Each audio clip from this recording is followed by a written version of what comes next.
हरे कृष्णा सज्जनों, मेरा नाम साधना है। मैं केदार घाटी की रहने वाली हूँ।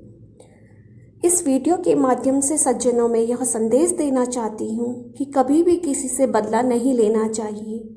हालांकि बदले की भावना बहुत प्रबल होती है, क्योंकि होता यह है कि व्यक्ति अपना प्रारब्ध नहीं जान पाता है। उसे नहीं मालूम होता है कि इसका प्रारब्ध क्या है। वह तो ईश्वर को ही पता होता है। इसलिए प्लीज़ कोई भी बदला न ले।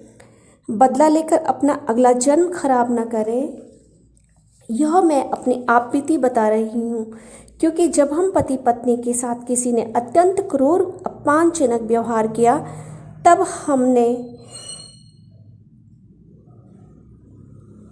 हमने बदला लेने की ठानी, और इसी भावना के चलते हमने यह भी तय किया कि किस प्रकार रेकी करनी है और काम को अंजाम देना है।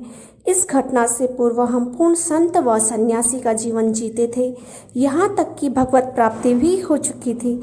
अनेकानेक बार ईश्वर से संवाद और साक्षात दर्शन भी अनेकानेक बार हो चुके थे।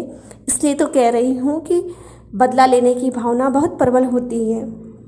और जब यह घटना घटी तो उसी दिन स्वप्न में हनुमान जी के 2 सिर से खून बह रहा था और हमारे हाथों से भी खून बह रहा था। ये स्वप्न में दिखा। हालांकि जब हम बदले की भावना मन में लाने लगे, तब भगवान कृष्ण ने साक्षात दर्शन देकर कहा, संत हो के ऐसा तुच्छ सोचते हो? प्रारब्ध भी कुछ है या नहीं? बोले, भक्त, ये तेरा प्रारब्ध था। तुमने बदले में अपने 10 जन्म खराब कर लिए, और अब इस 10 जन्म के बाद भी तुम बदला लेकर अपना जीवन खराब करोगी। जिस जगह, जिस शस्त्र से, जिस विधि से तुम जिस घड़ी उसकी हत्या करवाओगी या करोगी, अगले जन्म में उसी जगह, उसी शस्त्र से, उसी विधि द्वारा और उसी घड़ी पर वह तेरी हत्या करेगा। और भगवान कृष्ण अदृश्य हो गए। इसलिए यह संदेश देने के लिए कि कोई भी बदला न ले, इसलिए मैं यह वीडियो बना रही हूँ। और इस सत्य घटनाओं में भगवान शिव ने मुझे कहाँ कहाँ दर्शन दिए और किस किस स्थान को बतलाया और क्या क्या कहा, और भगवान कृष्ण ने मुझे कैसे सोते हुए मेरी कमर पर अपने कोमल हाथ के स्पर्श से मुझे जगाया।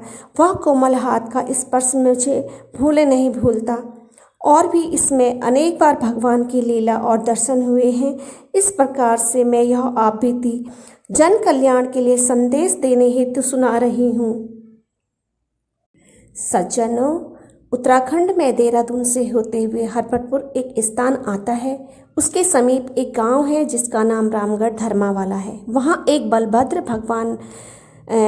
भगवान का मंदिर है। वहाँ के पुजारी श्रद्धेय दीपक पुनीर महाराज जी हैं, जो बिल्कुल बागेश्वर धाम के महाराज धीरेन्द्र कृष्ण शास्त्री जी की तरह ही सत्य बताते हैं।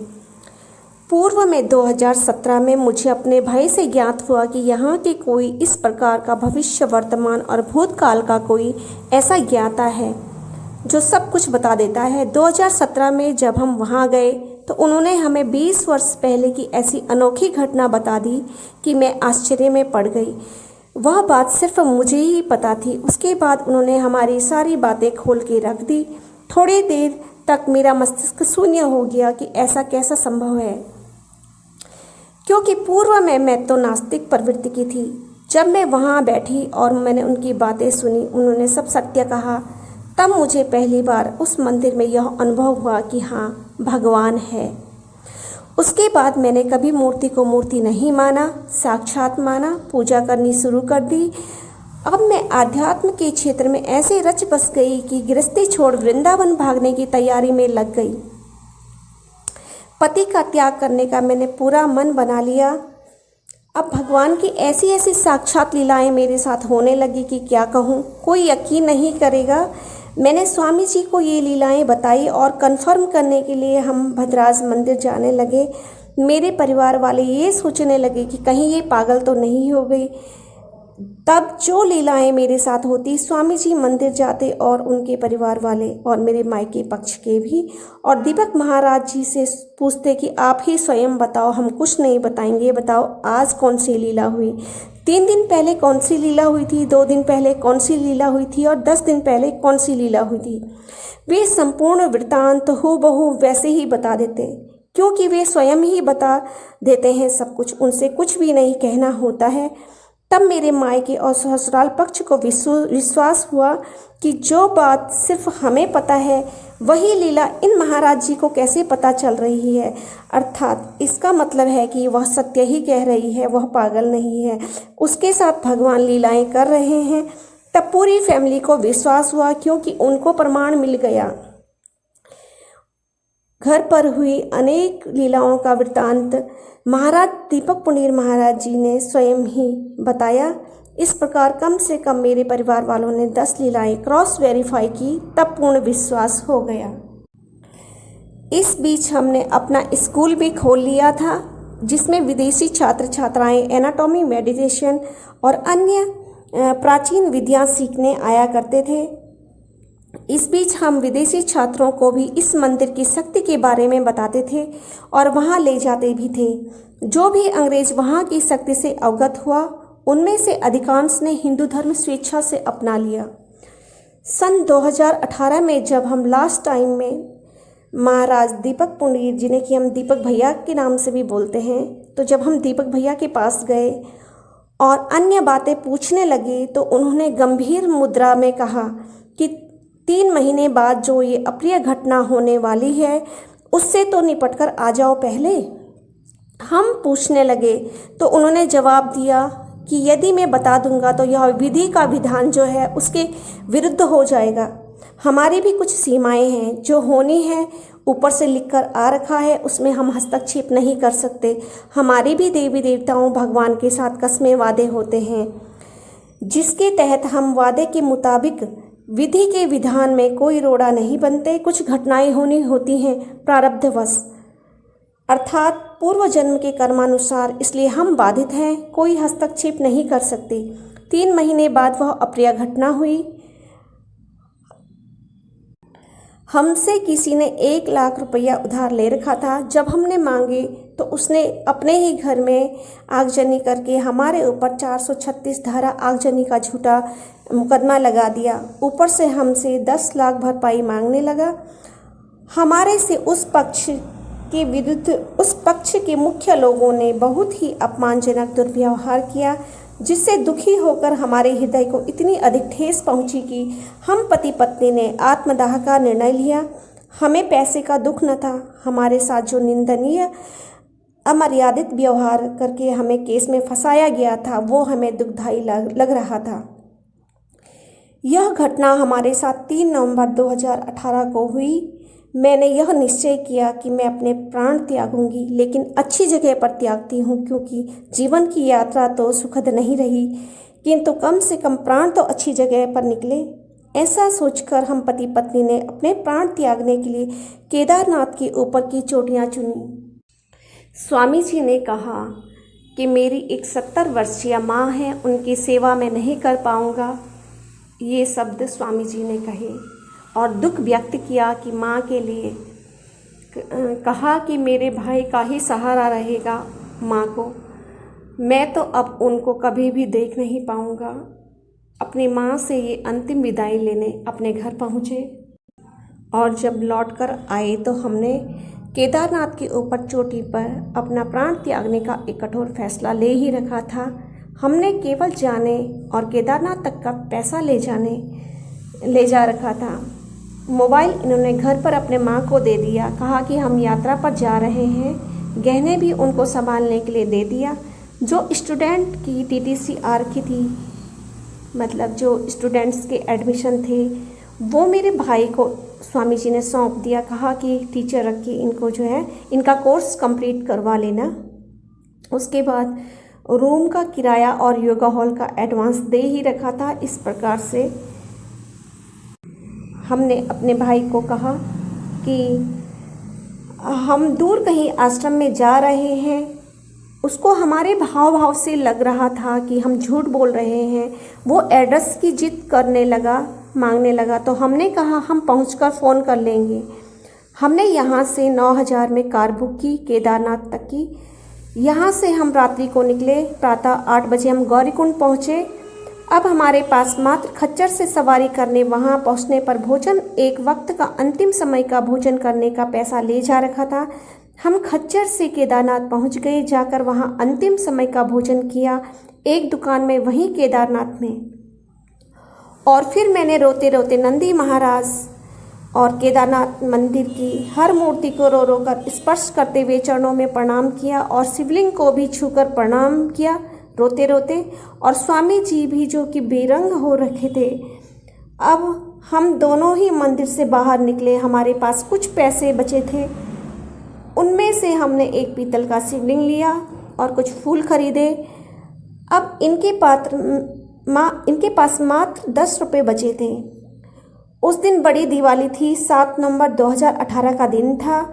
उस दिन हमारे प्रिय प्रधानमंत्री मोदी जी भी उसी समय वहां से प्रस्थान कर चुके थे। 12 बजे हम मंदिर के प्रांगण में पहुंचे थे। उस दिन केदारनाथ जी के कपाट भी बंद हो रहे थे और हमने मंदिर के भीतर शिवलिंग व मूर्तियों व नंदी महाराज जी के दर्शन करने के बाद लगभग 1 बजे हमने एक पीतल का शिवलिंग, कुछ फूल खरीदकर अब वहाँ से अपने लिए तय किए गए मार्ग की ओर प्रस्थान किया। चारों ओर भारी मात्रा में बर्फ की चादर ओढ़े प्रकृति ऐसे लग रही थी मानो हम स्वर्ग में विचरण कर रहे हों। 3-4 फीट बर्फ पड़ी थी। ठंड बहुत ही अधिक लग रही थी। हमने केदारनाथ की बाईं ओर बर्फ से चलना आरंभ किया। वहाँ हमें कोई मार्ग नहीं जान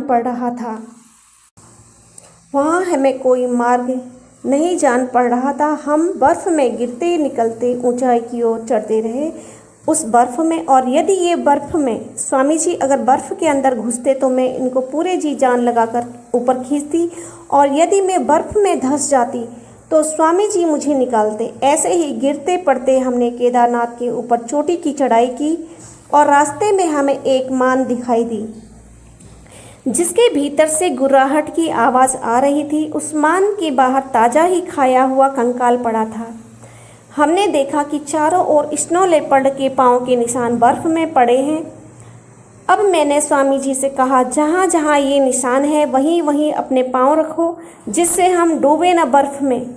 हम दोनों फिर बर्फ़ में कम धंसने लगे। रात्रि 9 बजे हम काफ़ी ऊंचाई पर पहुंच गए।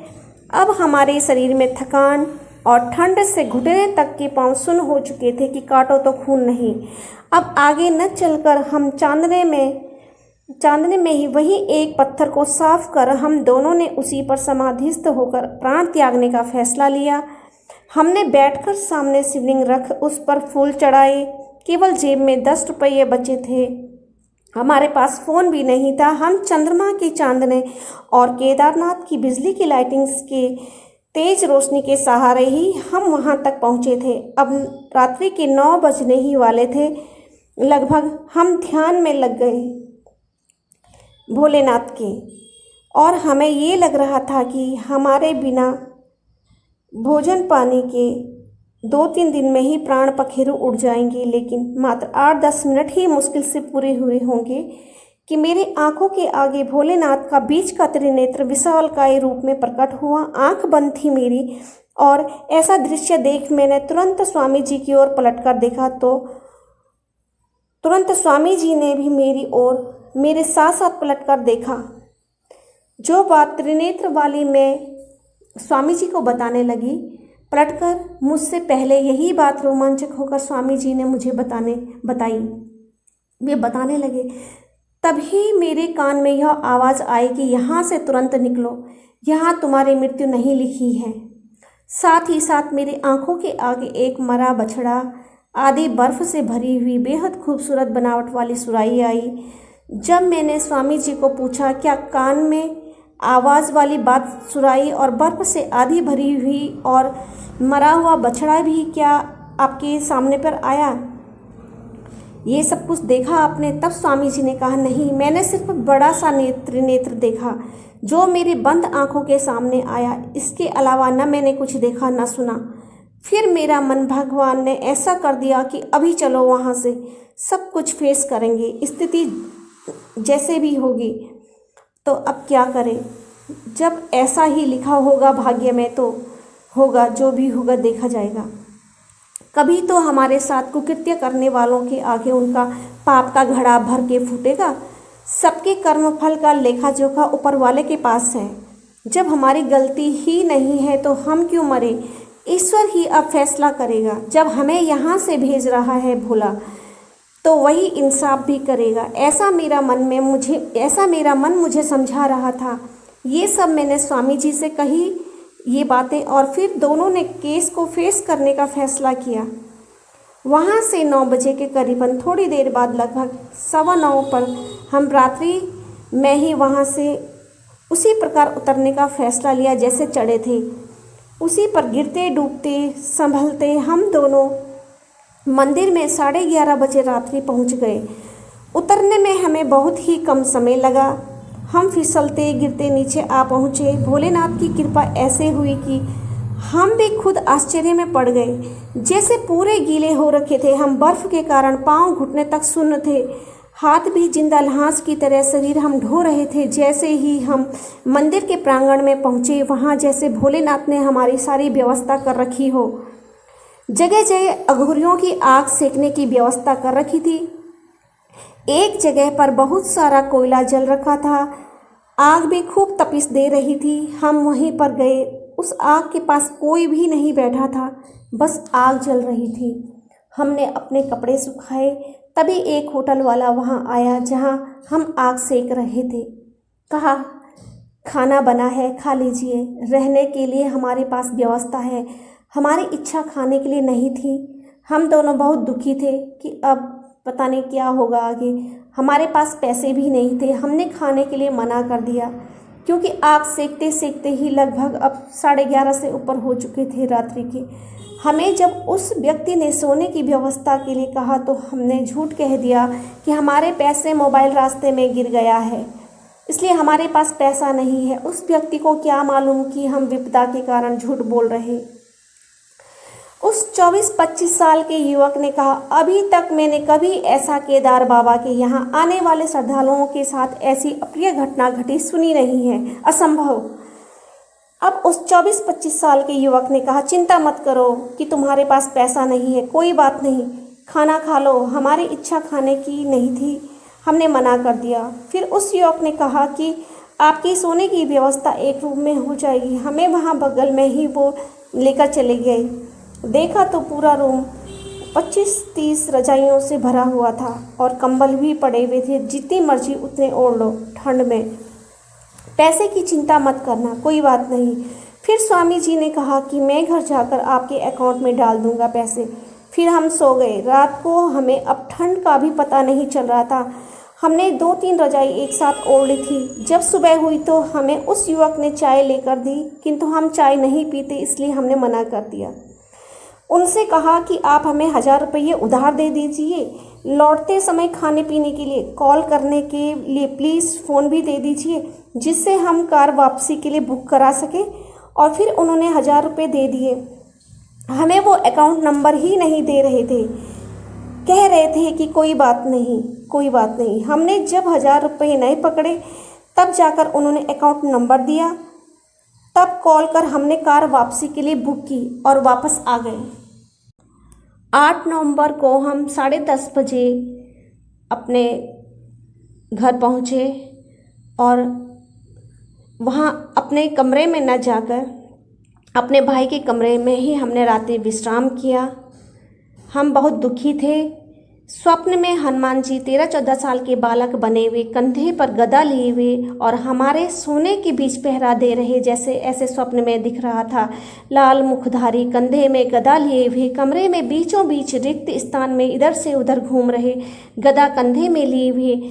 तो इसी बीच मेरे नेत्र खुल गया और मेरा स्वप्न टूट गया। जैसे ही मैं उठकर बैठी तो मुझे महसूस हुआ कि हनुमान जी हमारे साथ तो हैं ही। सुबह मैंने अपने भाई और स्वामी जी को यह स्वप्न की बात बताई, वे भी सुनकर खुश हुए और 9-10 नवंबर को हम इसी कमरे में रुके। 11 नवंबर 2018 को हम नैनीताल स्टे लेने के लिए चले गए। उसके बाद हमें 1.5 महीने का स्टे मिल गया। वकील साहब ने कहा कि 2 बार के समन को स्वीकार मत करो, तब तक कहीं और चले जाओ और तीसरे बार के समन को पकड़ना ही होगा, फिर तुम समझौता कर लेना। जनवरी फरवरी का समन हमने नहीं पकड़ा। जब मार्च का समन आने वाला था तो हमने उससे पहले भद्रास मंदिर गए और भद्रास मंदिर के महाराज दीपक भैया के पास जब हमारा नंबर आया तो हम जैसे उनके सम्मुख बैठे तो वो अपने आप ही कहने लगे कि आ गए तुम केदारनाथ घूम के, और हंसने लगे कि तुम बर्फ़ में कहाँ जा रहे थे मरने के लिए। हमारे बिना कुछ पूछे बताए ही वो एकदम बोल पड़े और कहा कि मैंने कहा था ना कि 3 महीने बाद एक अप्रिय घटना होगी, प्रारब्ध को मानते हो या नहीं आप, ऐसा कहा दीपक भैया ने। फिर दीपक भैया ने कहा कि तुम्हारे पूर्व जन्मों के कुकर्म ही तुम्हें वहाँ लेकर गया।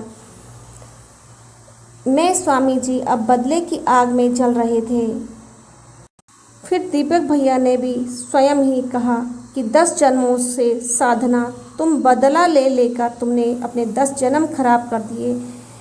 थोड़ा हाथ स्वामी जी का था, वो जेल जाकर पाप कटेगा ना के बराबर होगी। और कहा जो तुम्हारा विपक्षी है वह ऐसा धूर्त है जिसने अंग्रेज को तो लूटा, तुम क्या चीज़ हैं उसके लिए।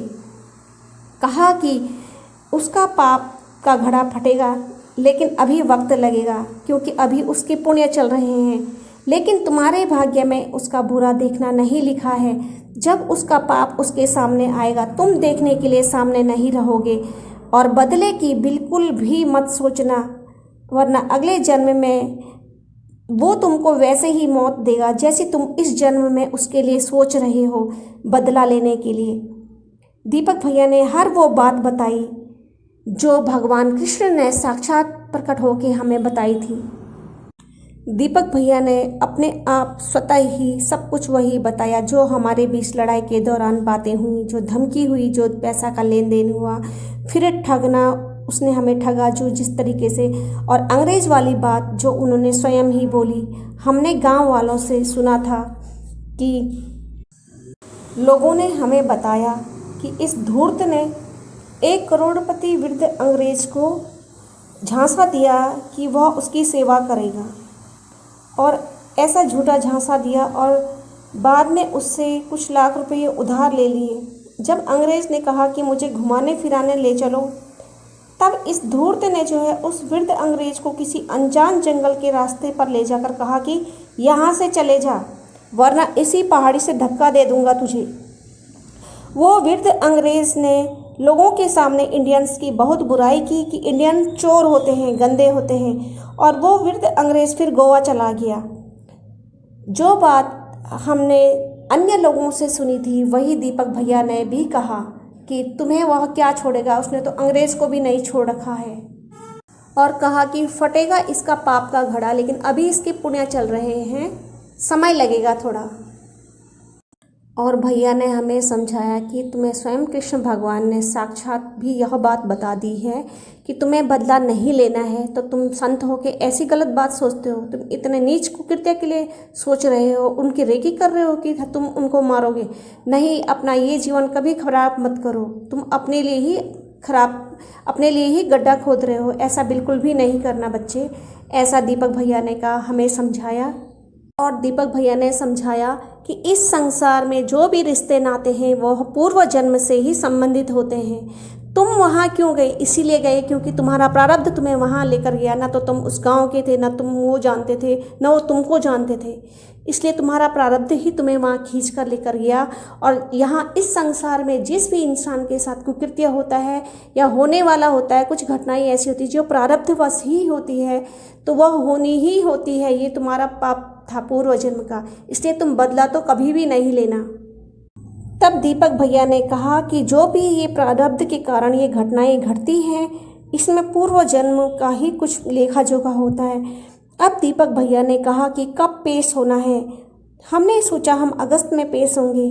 दीपक भैया ने कहा कि नहीं, तब बरसात होगी, जमानत के लिए भागदौड़ करने में टिहरी कोर्ट के रास्ते टूटे होंगे, जो जेल में होगा वह तब तक अंदर ही सड़ेगा जब तक रास्ते खुल नहीं जाते, नहीं तो अधिकांश सड़कें बरसात में टूटी ही रहती है। इसलिए कहा तुम मई में पेश हो जाओ, जरा सही जेल होगी, ज़्यादा नहीं है, भाग्य में ना के बराबर है। दीपक भैया से हमने कहा प्रभु हमें कहीं शरण दे दो, क्योंकि हम रूम पर जा सकते नहीं और पुलिस के समन आ रहे हैं। तब दीपक भैया ने कहा कि जब तक समन वापस नहीं चला जाता तब तक तुम मेरे कान्हा जी के दूसरे धाम दुधलेश्वर मंदिर के कमरों में विश्राम करो। जैसे ही समन लौट जाए तब तुम चले जाना अपने घर, कुछ नहीं होगा।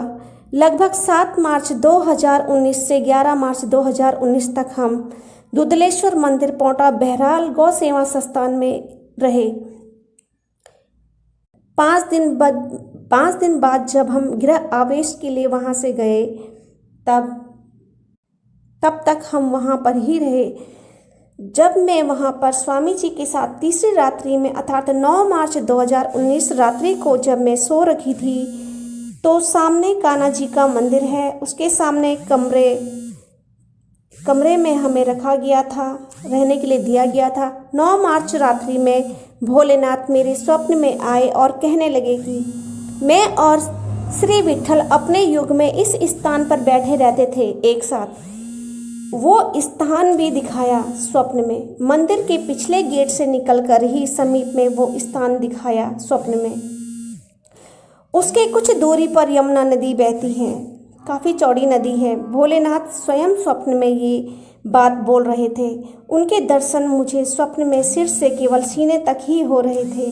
मुख नील वर्ण का था, बेहद भोला रूप में अत्यंत विनम्र स्वभाव में बोल रहे थे, बहुत प्यार से। मुझे अपार खुशी हुई। अगले सुबह सारा वृत्तांत स्वामी जी को सुनाया और चल पड़े उस स्थान की ओर। उस स्थान को हमने खूब निहारा। फिर हम यमुना जी के किनारे 2 घंटे तक पत्थरों पर बैठकर बत्तख को पानी में तैरते देख रहे थे। कभी इधर उधर घूमते तो कभी थोड़ा अंदर झाड़ियों के बीच रास्तों पर इधर उधर समय व्यतीत करते। इस प्रकार 2 घंटे गुजारने के बाद हम वापस मंदिर में आ गए और भोलेनाथ ने ये भी कहा, इस मंदिर का प्रचार, स्वप्न में कहा 9 मार्च रात्रि को, इस मंदिर का प्रचार तुम पूरे विश्व में करना। ये बात भी मैंने स्वामी जी को और अपने मायके वालों को कहा कि तुम लोग भी सारे जगह इस मंदिर का प्रचार करना। मेरी माँ ने कहा ठीक है। मेरी माँ भी इस मंदिर की चर्चा लोगों से करती है, ऐसे मेरी माँ ने कहा। हमने भरत मंदिर में भी लोगों से ऐसे चर्चा की अनेक जगह पर, और जहाँ भी जाते हैं वहाँ दुधलेश्वर गौ सेवा संस्थान में गौ के लिए चारे की व्यवस्था के लिए अवश्य कहते हैं।